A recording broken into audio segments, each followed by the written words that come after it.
ajandaa fakkattuu ajandaa namatti hin tolle tokko dhugaa ta'e soba ta'e hin beeku garuu yoo dhugaadhaan ta'e rabbi dhugaan taasisini yoo soba piraankii ta'e immoo maamti rabbi isaanii fadhiisu jenna. ajandaa rabbummaan keeriyaa godhu hundaafu. Assalaamu alaikum warahmatullahi wabarakatuh. Kabajamtoota hordoftoota daawwattoota kiyyaa jirra jirtu baga jiraatanii isaa kan nageessanii akkamiin nagaa qabdanii fayyaa qabdanii alhamdulillah rabbil aalamiin nagaa kiyyaa isinoo akkamiin nagaa qabdanii isiniin jedha har'a geenya jirra shukrii rabbiin badini nashkurullah alhamdulillahi rabbil aalamiin isinis bakka jirtanitti nageenyi rahmaan isin bira haa jiraatu isiniin jedha. Egaa daawwattootaa fi kabajamtoota kiyyaa chaanaala kiyyaaf haarawaa taatan akkuma agarsiisanii sabiskiraayib laayik sheer gochuun dagatinaa isiniin jedha. Natti dabalama maatii naaf ta'a warri natti dabalamtanii sabiskiraayib naaf gootanii maatii taatanii jirtan ammoo hedduu tokko naaf galatooma.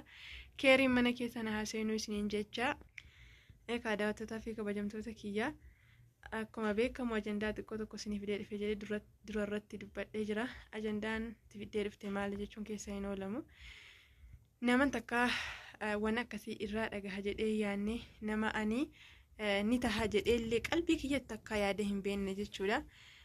Hatta hanga mitqaala zarratanii yaada hin beeku jechuudha.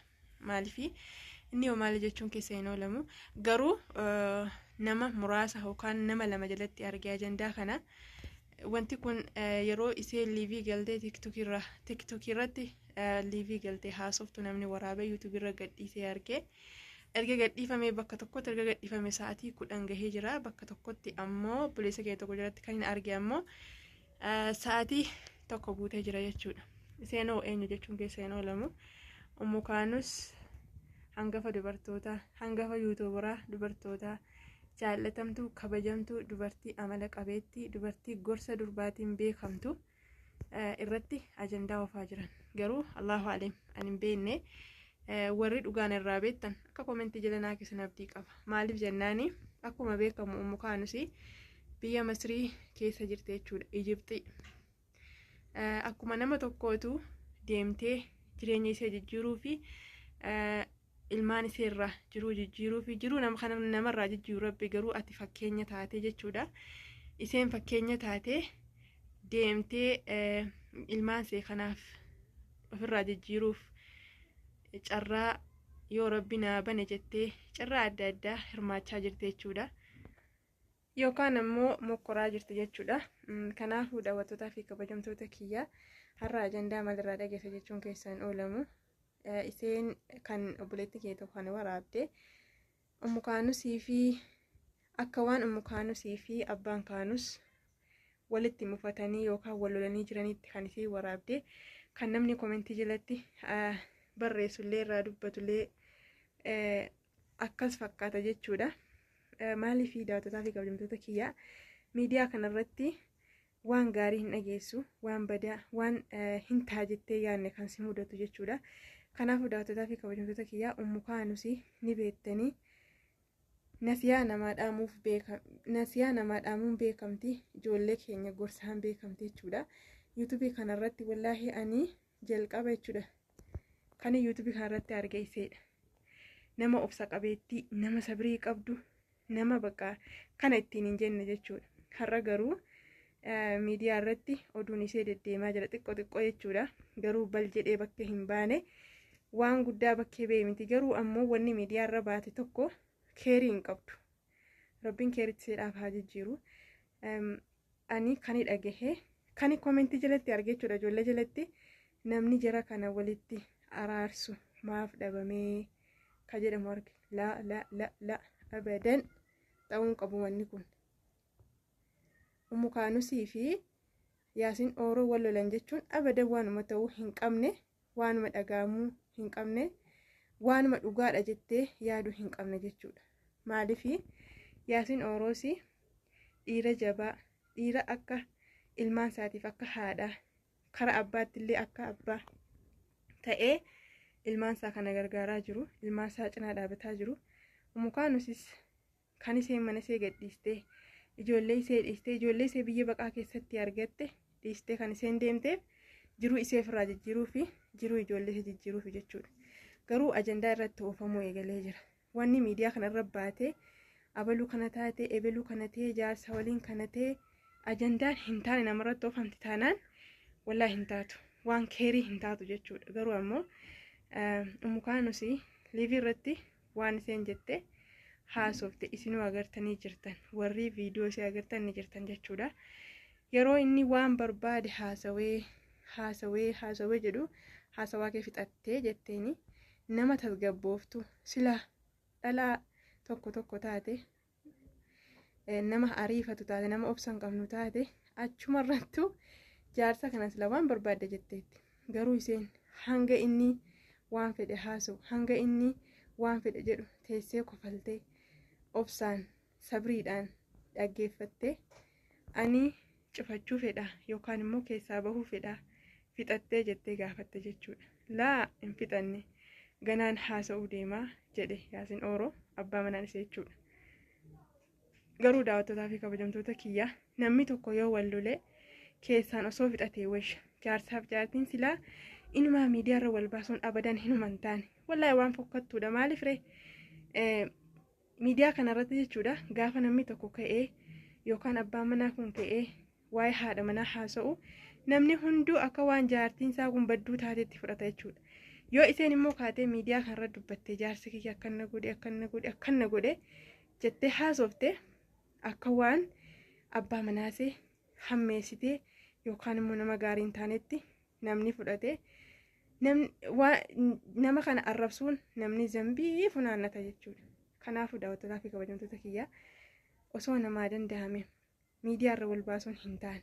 Maaliif jennaani obboleessi keenya tokko kanarraa waraabee amma reef erga gadhiisaa tokko jechuudha. Maal jedhaa jira? Dhalaa bara siyaanaa, dhalaa ilmaansee jibbitu, dhalaa ilmoosee buustee deemtu, dhalaa ilmoosee irraa ajaan qabne jedhee akkasitti dhalaa hunda walitti qabee arrabsaa jira. Obboleessa kiyya. Umukaanus nama akkasii miti. Dhalaan hundis immoo akkas miti. Ana umukaanis arrabsuun dhufne. Wanni namni irratti oofaa jiru kunis soba ta'uu danda'a. Umukaanis nama ilmaansee jaallattu. Nama ilmaanseetiif aarsaa guddaa kaffale. Yeroo Yaasiin Ooroo abbaa manaanisee biyya galee mucattii Nahlaa kana kophaa isii biyya Yamanii keessatti argattee yookaan immoo deessee aarsaa guddaa kaffalte jechuudha.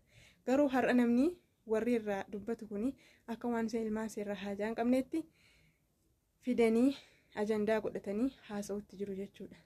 Eenyu abbaan fedhe ilmoo isaa hin jibbu. Namni dhalee beeku dhala isaa hin jibbu jechuudha. Namni ilmoo argatee beeku ilmoo isaa hin jibbu. Umukaanus waan taatee jirtu waan waliin qabanii waan isaan gidduu jiru isaan lamaa qofatu beeka jechuudha. Namni lafatti waan hin taane keessa seenee laaquurra osoo dhiisee namaa wayya. Maaliif bultii namaa gidduu seenanii abaluu kana jedhee abaluu sana jedhee ajandaa tolfatuuf jecha abaluu kana jedhee abaluu sana jedhanii osoo irraa haasa'uu baatanii callisanii bareeda ture. Maaliif akkuma kana zambii funaannana yaa obboleewwan kiyya namarraa haasofnee waa'ee namaa haasofnee zambii funaannaturra yoo dhiifne wayya. Dhabaa dhibee isaanii isaan lamaantu wal beeka. Sadaffaan immoo rabbi isaaniitu beeka jechuudha. Yaasiin Ooroo achirratti ol bahee akkasitti haasa'uun irra hin turre. Innillee miira addaa keessa jira. Maaliif akka ta'e hin beekne Yaasiin Ooroos nama tasgabbahaa, nama haadha manaa isaatiif kabajaa qabu, nama haadha manaa isaatiif iddoo guddaa qabu jechuudha. An jalqabaa yuutuubii kanarratti namni ilaaluu eegale yookaan daawwachuu eegale Yaasinii fi Mustariyaadha jechuudha. Jalqaba jechuudha. Achi booda haadha Afnaanii fi Safwaan ijoollee Yamanii keessa jiraatu turan namni wallaale hin jiru. Kanaafuu daawwattootaa fi kabajamtoota kiyyaa akkan taane haasa'uun nurraa hin barbaachisu. Abaluu kana jettee abaluu sana jettee jennee irraa haasa'uun nun barbaachisu. Isheen ilmaansee haga jaallattu isheef rabbitu beeka jechuudha. Har'a ilmaansee jibbitee ilmaansee quban qabdu jecha abbaan manaansee Yaasiin Ooroo jedherra dhaabbatanii dhalaa walitti qabanii arrabsaa jiran. Wanta akkasii hin barbaachisu. Dhibee isaanii isaantu beeka, wal dhabbee isaanii isaantu beeka waan ta'eef nuti immoo jara kana gidduu linnee akka hin taane haasa'uu hin qabnu. Obboleewwan dhiiraa obboleewwan dubartootaa hin ta'u wanta akkasii zambii namaa funaannachuu taati. Kanaafiyyuu Yaasiin Ooroo fi Mustariyaa wal dhabdee qabanii ani hin beekne wallaahi komentii jalatti arge dhugaan akka wal dhaban hay maal jechuudha wallaahi ta'uu hin qabu jedhee hedduu tokko rifadhe yeroo komentii jalatti namni wayii dhufee barreessee namni jara kana walitti araarsumaaf dhabamee gaafa namni jedhu hin amanne ammallee hin amanneen maaliif namni kun ajandaa guyyaa guyyaarraa ajandaa baasuu barbaada jechuudha. Kunis ajandaa ta'uu danda'a. An ammallee hin amanne jechuudha waa isaanii kana. Rabbillee hin godhin. Yoo waan dhuguma ta'e rabbiin nageenya isaan gidduutti buusu. Nama waliif kabajaa qabu rabbiin dhugaa hin taasisin. Wallaahi laazim wanta akkasii fokkattuudha. Wanta akkasii waan namatti hin tolle, waan qalbii namaa cabsitu, waan hin ta'a jettee hin yaadnedha jechuudha. Yaasin yeroo achirratti ol bahee ati ilmaan keetiif haadha jabduu ta'uu qabdaa, ilmaan keetiif aarsaa kaffaluu qabdaa. Mee ati yookaan kaan immoo amata meeqa yookaan immoo baatii meeqa ijoollee kee akkamitti jirtanii, maal nyaattan, maal dhugdan jettee gaafataa jirtaa jedhe yeroo inni gaaffii jajjabduu gaafatu sabri qabeettiin obsa qabeettiin haati kaanus wallaahi garuu waa tokko jala hin deebifne hamman daqiiqaa xiqqoo tokko daawwadhetti jechuudha yuutuubii namaa jalatti iseedhaa kalmaa tokkotti deebisu nagarre. Achi keessatti wanti inni aaree dubbatu osoo inni kaasirraa qabu akkamitti obboleessa kiyya jettaa, akkamitti haadha manaa kiyya taatee osoo jirtu obboleessa kiyya jettaa jedhe gaaffii jajjabduu gaafate. Namni al tokko namni yaa obboleessa kiyya akkas hin godhin jedha. Haasawa godhatee jechuudha. Akkuma isheen jettu iyyuu namni haasawa godhatee yookaan qoosaa godhatee yaa obboleessa kiyya akkas hin godhin waliin jedha akkuma mukaanus jettee. Inni garuu waan sana sababii godhatee akkamitti akkas naan jettaa khalaas anaafati saayibaa jedhe. Laa obboleessa kiyya ariifatin. Ariifachuun hin taatu.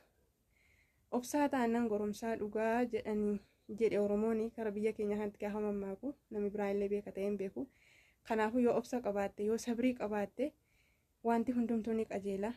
Yoo kan wal loltanii jirtan ta'ellee nageenyi isin gidduu buufama malee ariifatanii bultiin akkas taatu hin jirtu yookaan sirriitti hin jirtu. Wanni hundumtuu obsa barbaada waan ta'eef jaartii kee immoo yoo waa gorfachuu barbaadde keessaa wal gorfadhaa. Dogongora walitti himuu barbaadan keessaa walitti himaa miidiyaarra waliin baasina. Mukaanus aybii kee dhoffatuu fi nan baha jette mukaanus akkuma viidiyoo keessatti argee fixattee ani cufadhee deemuu deemaa gaafa isheen jettu aybii kee dhoffachuu fi aybii kee dhoksuuf jecha cufattaa maaliif cufattaa ani fixanne gana naasawaa jedhe. Aybii yoo qabaattee obboleessa kiyya situ haadha manaa keeti waan ta'eef sattartee keessaan itti himuu qabda malee miidiyaa kana gubbaarratti aybii kee dhoksuu deemta jechuun kee dogongora kee akka ta'e beekinsiin jedha. Warri hin dogongorre jettanis ni jirtanii warri dogongora jettee ni jirtan namni akkuma mataasaa akkuma yaada isaatti yaada waan ta'eef kanaafuu miidiyaa irratti bahee aybii kee jedhee jaartii isaa kan saalfachiisuu hin qabu. Iseen garuu waa hin dubbanne. Laa an aybii qabaadheef miti aybii kee dhoksuuf osoo hin taane bultii kee yookaan immoo ofii keenyaaf kabajaa keenyaaf jedheeti akka namni nutti hin kofallee jedheeti jettee osoo inni haasa'utti jiru yalla nagaan naa bulaa jettee cufatte jechuudha. Kana gochuun see maaliif ree dubbii tasgabbeessuuf nama sabir qabeettii ta'uun see kanumaan beekama. Osoo nama sabrii hin qabne nama obsa hin qabne ta'e hee aybii maalii qabaa baasii dubbadhu maal jechuu barbaaddeeti jedhee afaan caalee yookaan immoo abbaa mana kana caalee dubbata. Garuu isheenii miskiina wallaahi of dhossitee akka namni wal dhabbee isaanii kanarratti hin barreef jecha dubbii tasgabbiin goolabdee nagaan bulaattee keessaa baate mukaanus jechuudha. Kanaafuu warri ajandaa godhatanii badii tokko osoo hin beekin shamara balleessee shamara ilmoo ishee jibbee shamara ilmaan jibbitu jettanii irraa haasoftan rabbi keessan sodaadha. Haati dhaltee kaatee ilmoo jibbitu hin jirtu yoo dirqiin ishee qabe malee yoo dirqamni ishee qabe malee haati dhaltee kaatee ilmoo ishee jibbitu hin jirtu. Nama dhiisaa nama sammuu qabu dhiisaa hayawaanuu gaafa dhaltee kaatu akkatti ilmoo ishee jaallattu agartanii jirtan horiinuu jechuudha. Kanaafuu waan hin taane haasa'urra irraa of qusachuu isinii wayyaa isiniin jedha. Yaadiin qaba dhufe kana fakkaataa hordoftootaa fi kabajamtoota kiyyaa akkasiin tolu abdii qaba. Subscribe, like, share gochuun dagatinaa isiniin jedha. Aga viidiyoo biraa walitti deebinutti nagaan naa tura.